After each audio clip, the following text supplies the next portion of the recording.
चारित्र्याच्या संशयावरून पत्नी करुणा संतोष मोरे राहणार दानोळी तालुका शिरोळ हिच्या खून प्रकरणातील संशयित संतोष भूपाल मोरे व 31 राहणार दानोळी याची जयसिंगपूर येथील जिल्हा व सत्र न्यायाधीश जी.बी. गुरव यांनी निर्दोष मुक्तता केली।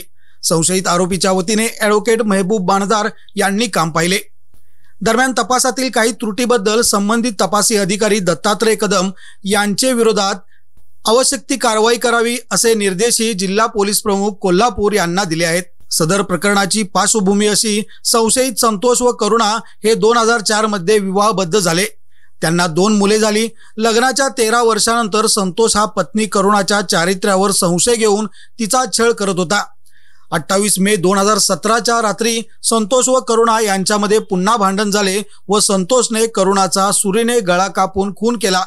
त्यानंतर तो कोल्हापुरातील शाहूपुरी पोलीस स्टेशनला मुलांसह हजर झाला। शाहूपुरी पोलिसांनी सदर घटना जयसिंगपूर पोलीस स्टेशनला कळवली व संतोषचा ताबा जयसिंगपूर पोलिसांनी घेतला।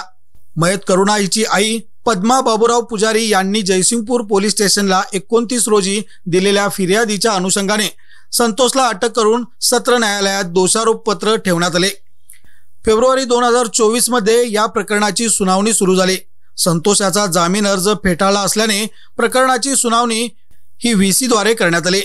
सुनावणीमध्ये सरकार पक्षातर्फे फिर्यादी, सरकारी पंच, वैद्यकीय अधिकारी, जयसिंगपूर व शाहूपुरी पोलीस स्टेशनचे संबंधित अधिकारी व सध्या ATS ला असणारे तपासी अधिकारी दत्तात्रय कदम यांच्या साक्षी नोंदविण्यात आल्या।